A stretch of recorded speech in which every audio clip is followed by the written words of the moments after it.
Hello and welcome to the Be Formless Flow Driven CEO podcast, where we are reshaping life, leadership and business from the inside out. And today I am welcoming to the show Marie-Noelle Keijzer. Welcome to the show, Marie-Noelle. Good morning. How are you? I'm very excited to be talking to you today. Yeah, me too. Me too. I should mention that did I just mention that you're in Brussels? It's 10:30 in the morning. The birds are singing, your dog's dreaming. The sun's shining, it's summer, and here in Melbourne, it's freezing cold. But it's not But I've that got the warm heater today on. either. Pardon? It's not yet summer, so hence the sweater. It's a little bit chilly. Yeah, Yet well, there the you summer is go. coming in a month. Yeah. Okay. Oh, yeah, right. Yeah, okay. Well, good one. Well, Marie-Noelle, we have quite the story to share. Well, you do, I should say. And I've been looking forward to this conversation since we first met quite a few weeks ago. And you mentioned two words to me that they're so important in terms of water and science, water science. And as soon as you said that, my eyes lit up. And you have quite a story to share. So let's get on into it. You are the CEO and co-founder of WeForest. WeForest is one word.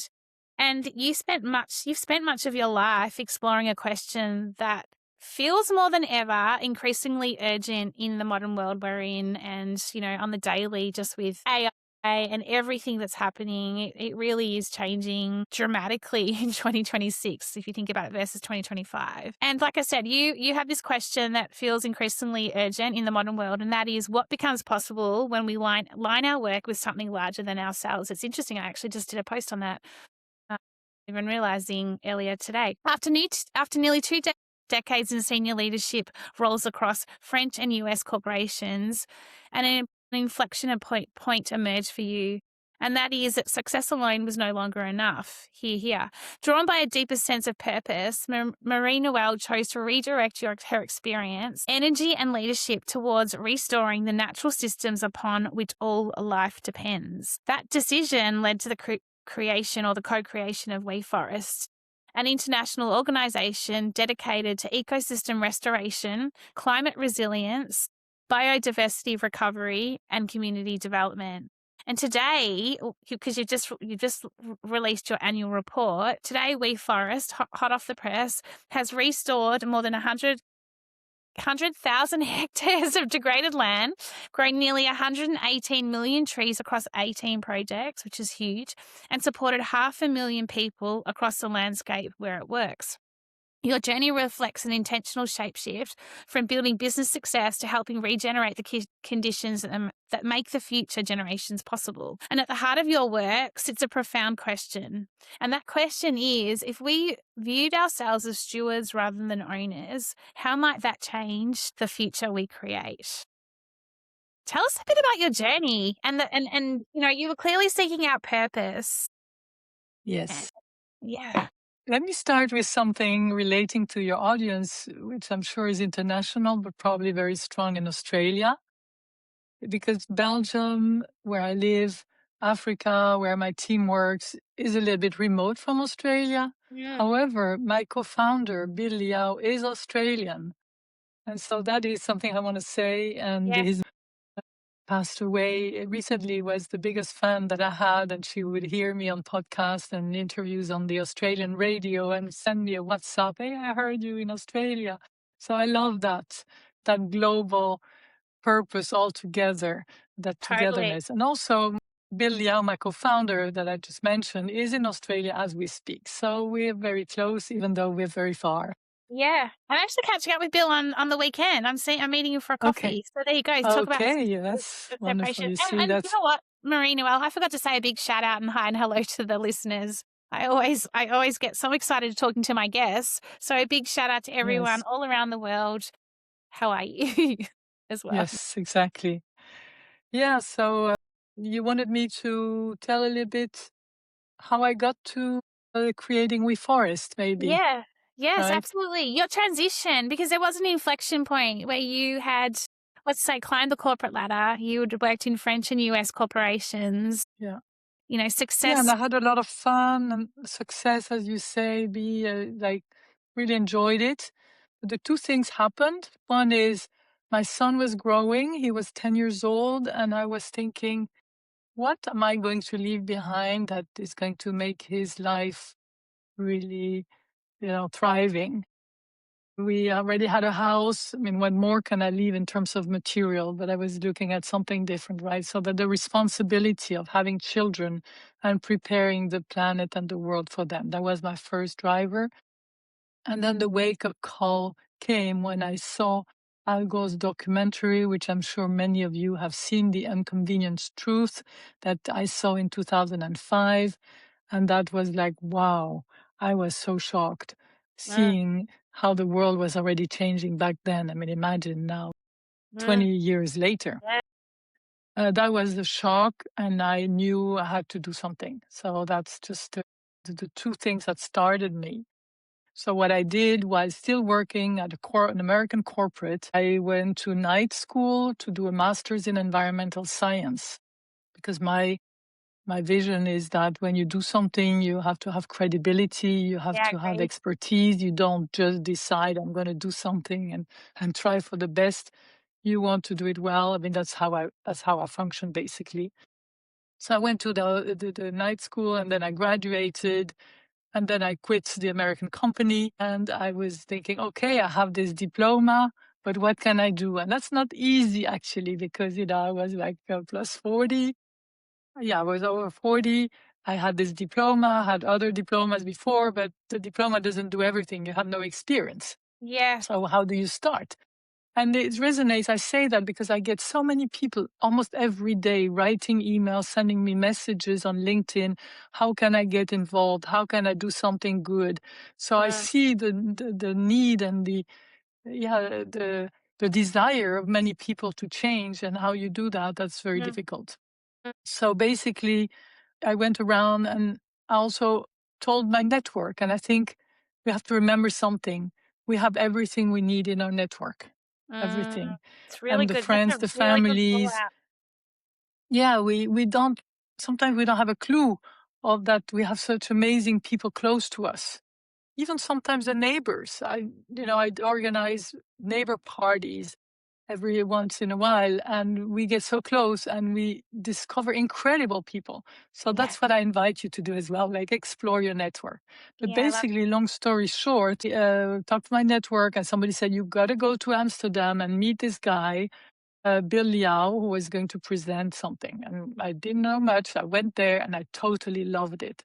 What Bill did is he presented a short video by Stephen Fry, which 20 years ago was really innovative about saying and showing scientifically how forests are the solution to most, if not all, of our problems. I mean, most of our problems, I would say, because there are many challenges. But Mm, so that was like fascinating to me. Then I heard that he said, he had this idea. I'd work with scientists, especially Australian scientists, and Walter Jean, who is a water and forest scientist. And he said, yeah, I'm looking for somebody to take this idea and do something with it. And so I went to see him. I said, Bill, I'm the person that you're looking for. I'm going to be your CEO. I'm going to take this and I'm going to take it further. And so we hugged.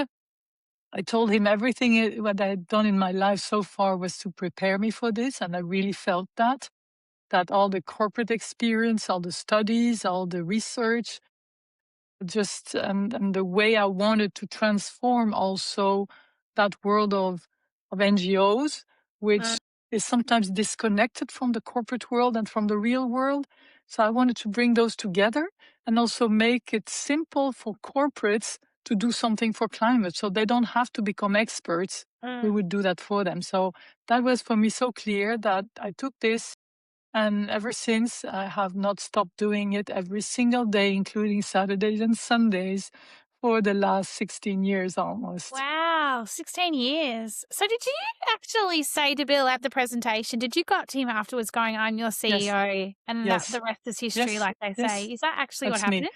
Yes, that's exactly what happened. And then a week later, Bill and I were in Copenhagen at a COP and meeting. He had an official pass, so we were able to go into the official zone, and we met Gordon Brown and all kind of politicians. And We saw how things were happening, a bit surprised of how things were happening in the COP. There was a catastrophe at this COP. Nothing happened, but a lot of people were there and people just having a good time, but not really getting anything out of it. So we learned a lot and we went home with more energy to do something on our own, like get it started without needing, official funding or anything like that. And that's how we did it.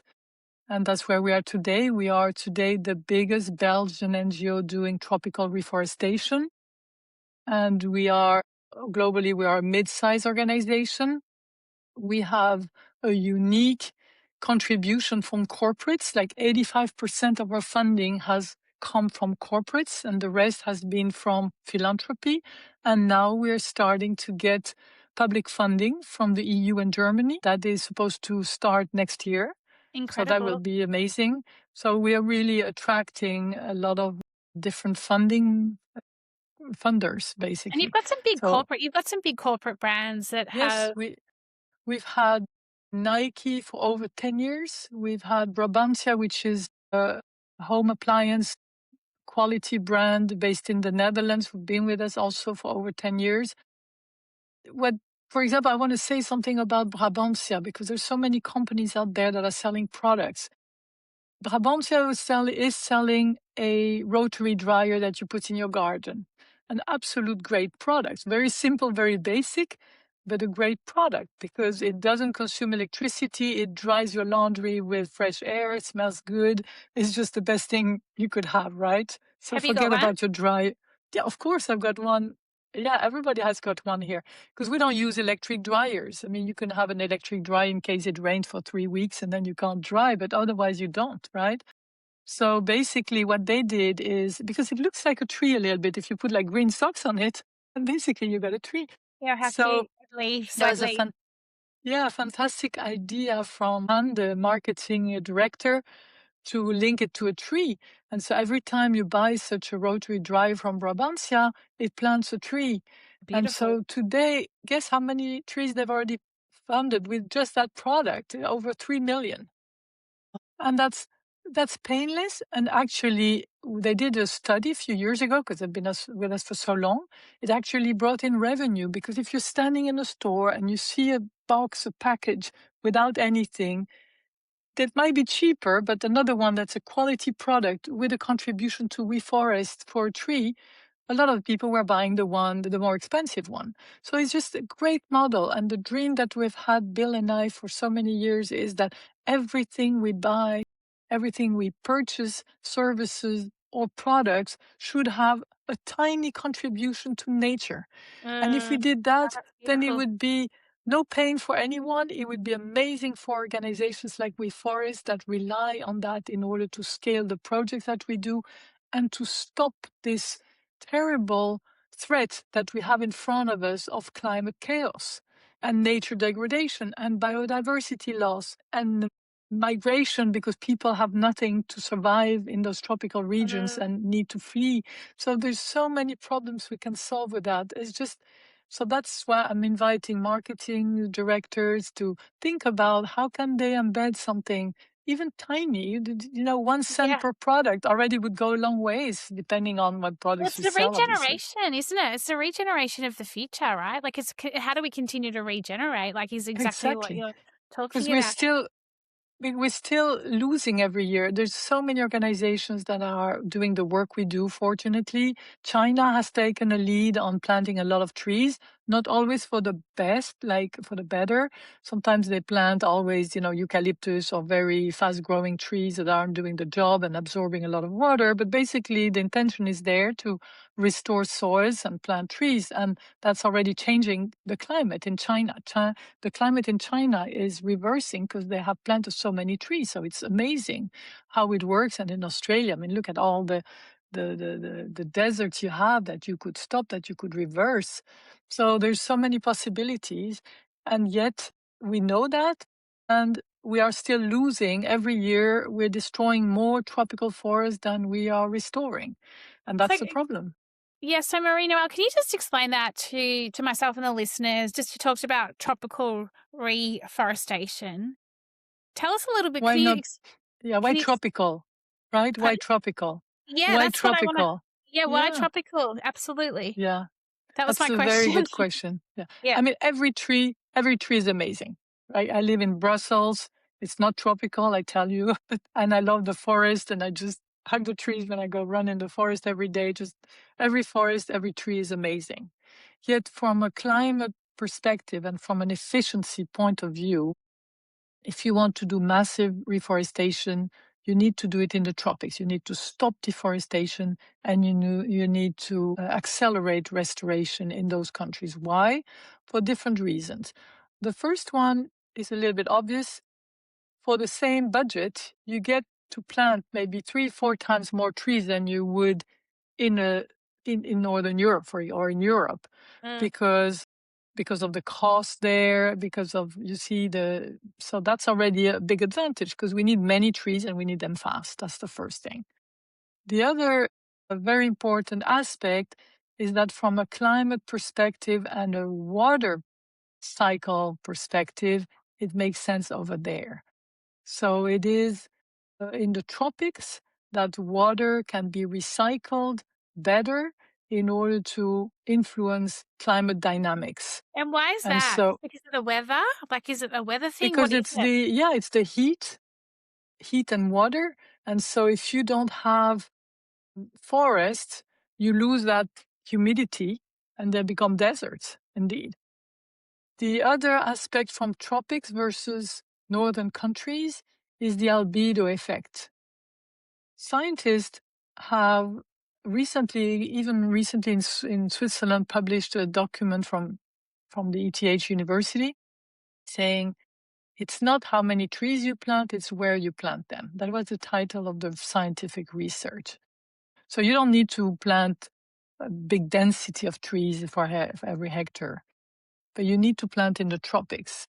If you planted, for example, trees, say in the northern part of Sweden or in Sweden, in Scandinavia in general. Well, they measured that it would actually defeat the purpose of climate dynamics, where if you have no trees, the soil is covered with snow, and a white surface reflects the sun heat into space. It actually doesn't warm the planet, it cools the planet. So if the soil is white, covered with snow, then it cools the planet. Mm. If that soil is covered with trees, the soil isn't the surface is not white anymore. You got a little bit of snow on the branches and stuff, but you got green, you got dark Yeah. green, and you got Yeah. trunks, the brown, and that is actually absorbing heat. So on a large scale, I'm not saying cut the trees in Scandinavia, no, but if you have the choice to plant them in tropical regions because that will be an additional benefit, Mm. basically. The other aspect, which I think is super important, especially currently with the immigration, the tensions, the problems in Europe where everybody's closing their doors, in the US where nobody can enter anymore, the geopolitical tensions where people living in those remote countries with very little opportunity, we need to consider that they deserve uh, to live in dignity. They Mm. deserve to have a future Absolutely. where they can have water, where they can survive with their garden and their vegetables. With Mm. the droughts that are coming to those regions and the unstable climate, sometimes it's not drought, sometimes it's flooding, those farmers will be in worse shape than they even were already. You see, Mm. it's already very difficult. There's why we have so much migration. And the studies are showing that these people will need to leave because there will not be any opportunity for them to even feed their families. So what would you do if you were living in Ethiopia in dry land where there is, no hope for even growing your garden? You take, whatever chance you have to migrate anywhere. And that's what we can transform. We can really consciously say, let's support them in having these people remain where they live with dignity and with a thriving future for their children. Yeah, and Plus, happiness and yeah, joy and not being and pulled out happiness. of Yes, their own environment into an environment that is so exactly. foreign to Yeah, them and so goes against their culture, what they do, like everything. Like it's fascinating. Tell me a little bit about, you've restored more than 100,000 hectares of degraded land. You've grown nearly 118 million trees across 18 projects. And you've obviously supported, we shouldn't say obviously, you've supported 500,000 people across the landscapes. Tell us a little bit about the types of projects like you're doing currently at the moment. Yeah. We have really three main regions. One is we do mangroves in Senegal, Mm-hmm. which mangroves are very special trees. They have very Yeah. deep roots and they sequester a lot of carbon. Plus, they reduce erosion, coastal erosion, because obviously, as sea level is rising, we need to stop that erosion from coming. And so that's a very specific project in Senegal.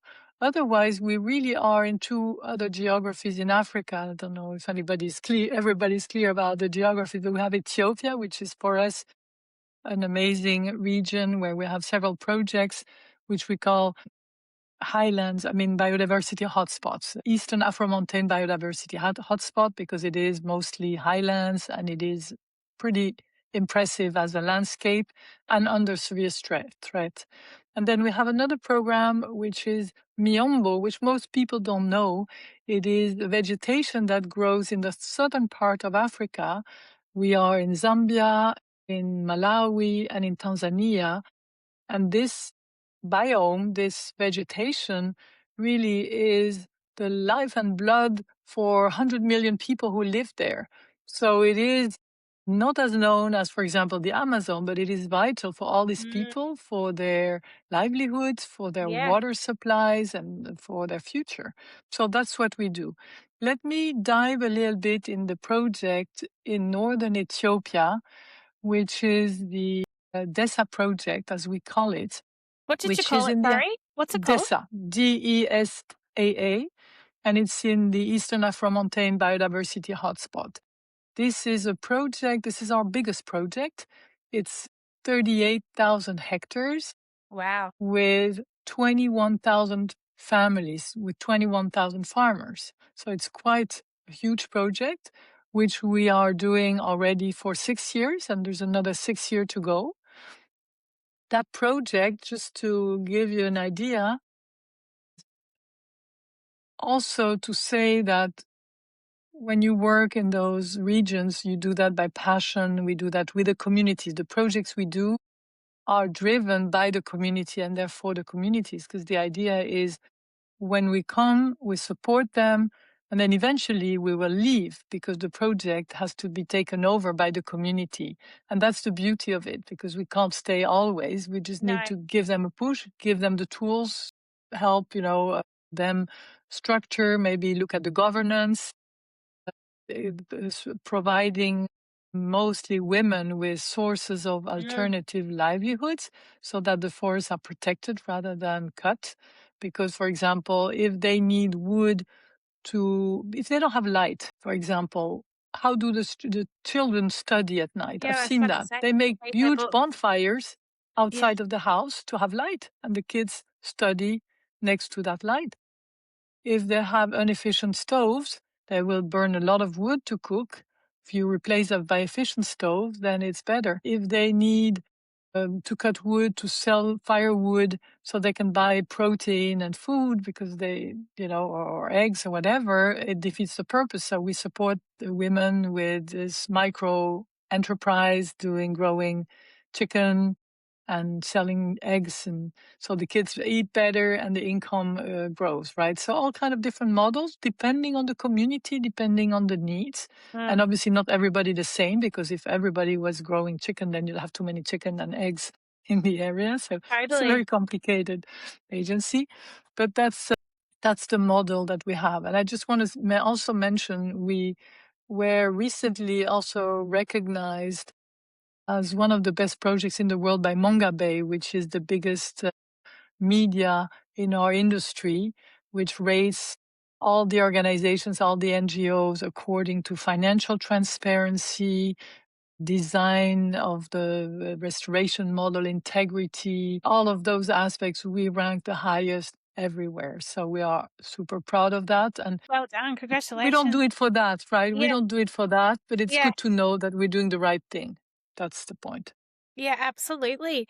Absolutely. You talked about climate chaos and haven't really heard that term before, the way you've used it and talked about it. And, climate chaos, we've got climate chaos, we've got business chaos, we've got a world in chaos right now. You are in it's a very tricky time in terms of obviously what you're doing with WeForest and getting corporates and getting people on board to continue the WeForest program, if you like. How are you finding, is this, like, you've done this for 16 years, is this the toughest climate you've ever experienced to date in terms of from a business perspective and also from a climate perspective? Like, are you seeing like a big Yeah. collision, if you like, taking place? Like, we were just talking pre-show, there's obviously the AI piece. 2026 is, everything just feels like it's changing rapidly. I even saw on the news last week that our winter here in Australia right now is we're going to have a really dry July because of the El Nino. El Nino. Yeah, it's going to be very warm. It's not going to be like our normal winter. A lot of people are going, yes, it's going to that's not a good thing. And so you've got climate chaos, and then you've also got this business chaos. Like, it's not an easy position that Yeah. you're in, and Yeah. yet here you are so Yeah. passionate. Well, I can't do anything about the geopolitical and corporate No, chaos. no. We can do something about the climate chaos. For Mm, example, we keep saying we don't want to exceed 1.5 degrees warmer, right? Because that would be difficult. Well, we are already there. In Europe, and you might have followed, and know Australia is far away, but in Europe, we are already 2.4 degrees warmer.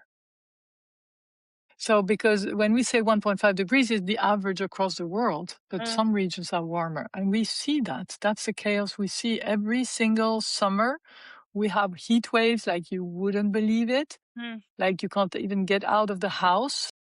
It's over 40 degrees in the south of France. It's crazy.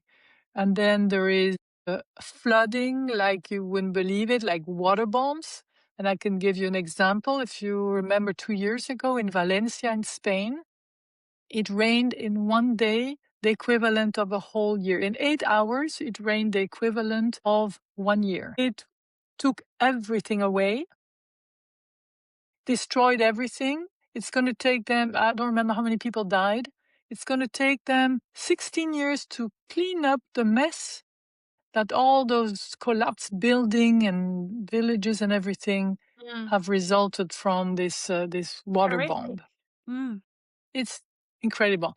Remember Los Angeles at the same time, With the also like fires. close to 2 Yeah. years ago. Remember the fires. What is the fire? The fire in that region is the consequence of a disrupted water cycle. Look at this. A year before the fires in California, in Los Angeles, it rained a lot, which never happens. Southern California doesn't rain. Well, it rained a lot because that's the disturbance when the regularity of the forest recycling water regularly doesn't happen anymore. It Mm. doesn't rain, and then it rains a lot because the currents are changing and the amount of water is not. I'll explain that later as well. So basically, back to Los Angeles, what happened? Rained a year before, it rained a lot. So vegetation, which normally doesn't grow well there, well, grew everywhere. You had vegetation, just wonderful, beautiful, everything. But that's not for that climate, if you want. Mm. That's why you have to look at what is the natural ecology over there, what's the natural landscape. And so then normally there was a big drought because there's always a drought in Southern California. So that's the climate. So all that vegetation dried. And then there was wind and something happened and the whole thing went on fire.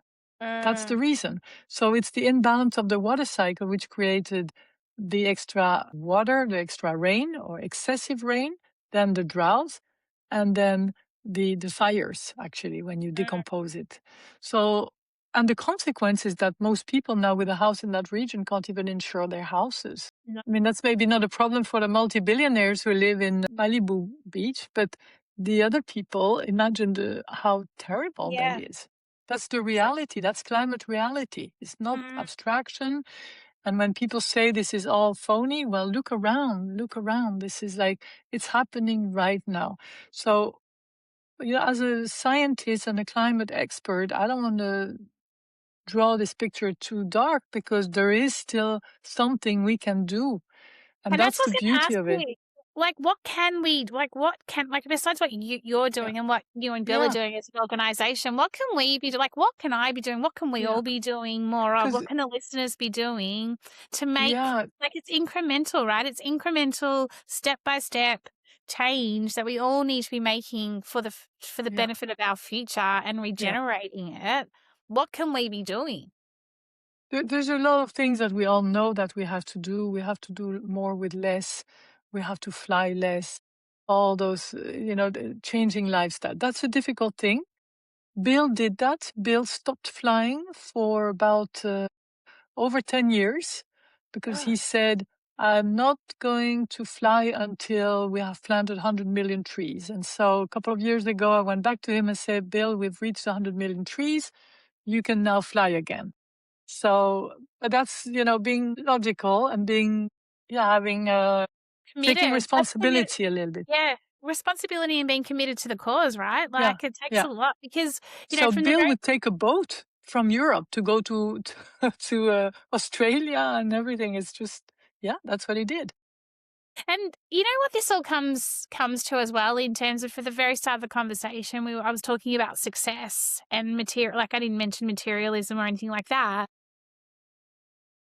And here I am saying success is no longer enough alone in terms of like if you think about climate chaos, success, material world as we know it, what we've all strived for, like what we think is really important. At the end of the day, this is where for me the whole notion of what does success look like, what does it all look like, as we continue in this world that is rapidly changing. I think there's just so much up for grabs at the moment, Marie-Noelle, and I'd love your thoughts on that because Yeah.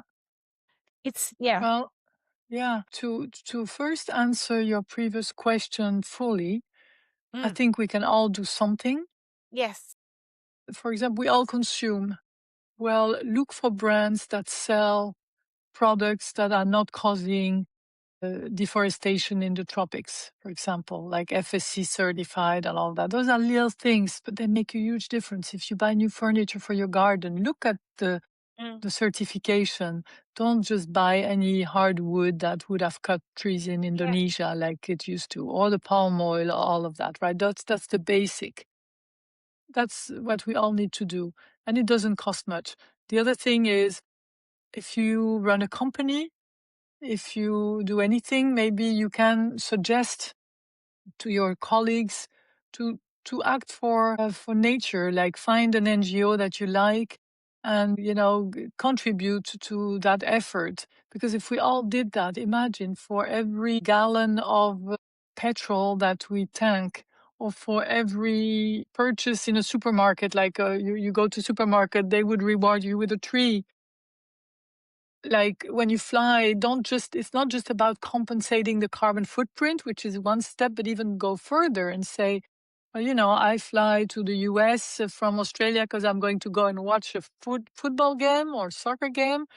Then I should be planting maybe 1,000 trees on top of the offset or whatever, just to do something good. Do Mm, something good. And the second thing I want to say to answer to your second question is, in this world of chaos, we all need moments of happiness.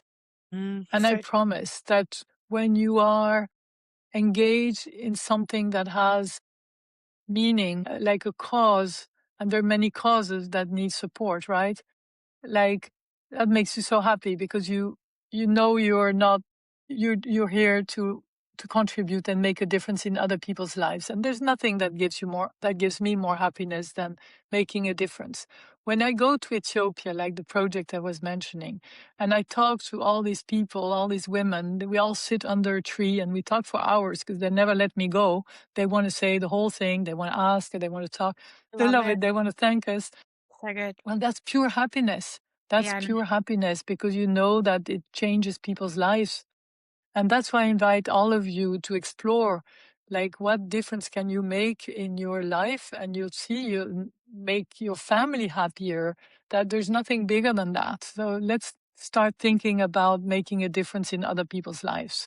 Absolutely. I mean, Nando's was my client. I'm not sure if I mentioned this to you, and there's this fight malaria, and so I had the privilege of getting to go to Mozambique. So we went over to South Africa, and we sprayed all the houses, and it was just incredible, and just that was such a profound time because going and seeing what is actually happening, and hearing the stories of children and people losing people, and then seeing what these houses, and then just spraying them all, it just gave me such a different perspective on what's important. And like you're saying, do stuff that makes you, I shouldn't say stuff, you know what I'm saying though, like do something good. Like when you do something good and you do something impactful and you're doing something for others and serving others, Yeah. it's There's just another aspect to this, B, which is the social media has removed us from real people.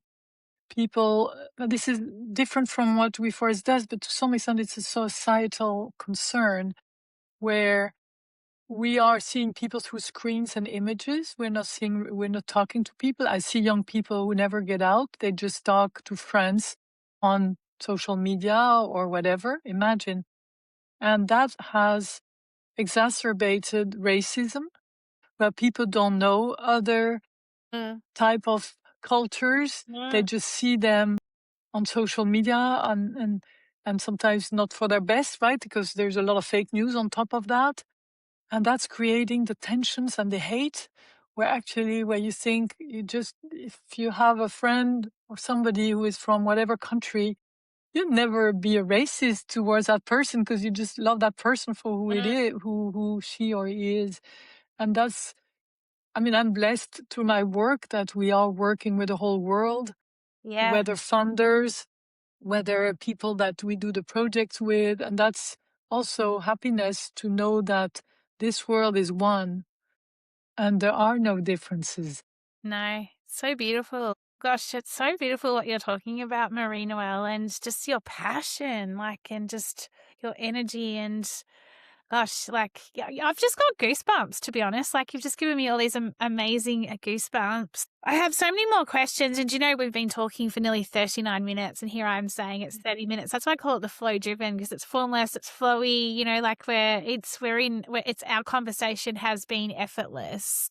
I've got two final questions for you. And one is relating to AI, because obviously there's a lot, having to cool down a lot of the machines and everything that, that's happening. Like how much is AI, do you see, contributing to the climate chaos? Have we even seen what that contribution is going to cause to the climate chaos? Is it something that you and Bill are looking at as part of WeForest and what you're doing? Like, is it potentially a project kind of in the pipeline? Like, what are you seeing? And I guess it brings it right back to the water science piece, because some of the things I'm just starting to hear now, it's like, and I don't think many of the listeners would really understand that, because because AI is taking up so much. You'll know more about this than Yeah, yeah. energy, and then the cooling down of the machines. It's like, whoa, and it's to do with water. Mm, Yeah, I mean, directly, I'm not involved, but all the experts, the environmentalists who are studying this are really flagging this as a huge issue mm, because of the energy consumption, the water mm, consumption, as you mm. said, and um, the, how do you say that, the destruction of nature, because you have to put all Yes, those buildings. yes. So artificialization, that's how we call it. So, for example, France has celebrated last week a huge investment for data centers in France, as if it was something good. Actually, it doesn't create any jobs. It absorbs all the natural resources. It's not, you see, like it's it's not positive news, actually. We Mm, should be worried about that. So yeah, it's hard to go against the flow because people say, "Oh, investors come," but look, they're going to come and really serve themselves in France because energy is cheap, because it's mm, nuclear energy. So it's abundant. Electricity is abundant and cheap, and that's why they're all coming to France. But actually, it's a disaster because it's not creating jobs. It's like the few Mm, positions in a mm, whole new data center. mm. So it's not made for humans, if you want. It would be No. okay if we were on another planet where Yeah. there wouldn't be any humans. Mm. So that's a problem. And indeed, the consumption, and we all, I mean, I use AI, my team uses AI, and we try to be super cautious in limiting, but that's the way it's going. So we do need to work with these Mm. developers, and there are some, I think, players that want to do it responsibly. So we have to work with them and see Yeah, how absolutely. many forests we need to plant to Yeah, well, yeah. compensate for one data center. That's what we have to come up with. And basically, you can do that with the carbon footprint and with the water footprint and the artificialization, where you say, well, a data center of that much would be compensated by a project elsewhere Mm.